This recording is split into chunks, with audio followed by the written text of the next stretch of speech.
dito, ICC naglabas na. Oh, sandali lang ah. Sandali ah.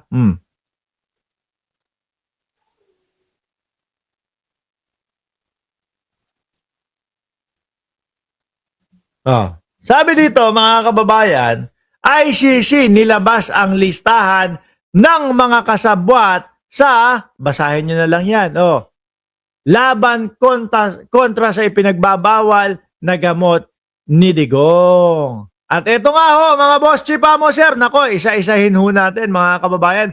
Ito dati pa lang, nakita na natin to eh. Kaya lang, yung mga pangalan nila, redacted, tinanggal ho, hindi muna ipinakita. Ano po?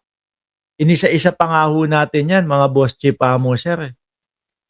Yung una nating nakita, sabi ko, uy, apat na word. No, apat na ganun. Ronald Bato de la Rosa, ganap ng pinangalanan, no. Kung yun dati, medyo chismis lang ho, mga kababayan. Pero, si Ronald Bato de la Rosa, nagtago na agad. Ano pa kaya ito ngayon na mismong yung kanyang pangalan na ay inilabas na po ng ICC na kasama doon sa sinasabing naghulma o kasama doon sa sinasabing kasabwat sa listahan. Ano ang gagawin na ngayon ni Rodante Marcoleta? Kung simple lang ho siguro patago-tago nung una, baka ho, lumusot na ho ito, mga bossing, sa pinakamalalim o pinakailalim ho na kusaan. Sabi, si Mama Labs na confine. Naku, pagaling ka ha. Mag-recover ka ha. Bembangan days pa naman ngayon. Pagaling ka ha. Fast recovery sa'yo. Wanted na si Bato. Let's bring it on. Ngayon, si Christopher Lawrence Bongo, kung babalikan natin yung mga kilos ng mga DDS kapag yung may mga ganito, ang ginagawa ho, nagtatago eh. From sila Tebes, si Bato de la Rosa, si Kibuloy, yung sila Alice Guo, ginagawa ko, nagtatago eh.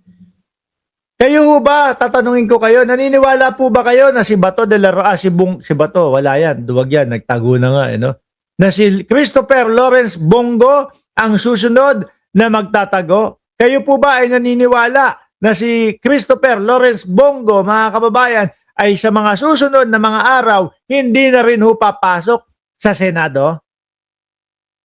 Pustahan, Ano ngayon diyan sa Pilipinas?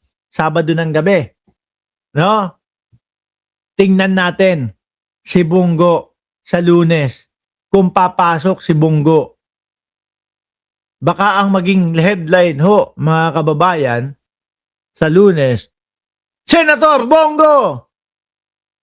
First day ng linggong ito, umabsent sa Senado. Baka gano'n na din po ang gawin yan. Kabahan na. Siyempre, malamang sa alamang yan, susunod niyan, mga warrant of arrest na. Si Vicente Danao, si Camilo Cascolan, Oscar Albayalde, Dante Guieran, at eto din po, yung sinasabi nila na, ewan ko, kung totoong nakapilo ka, magtatago na din.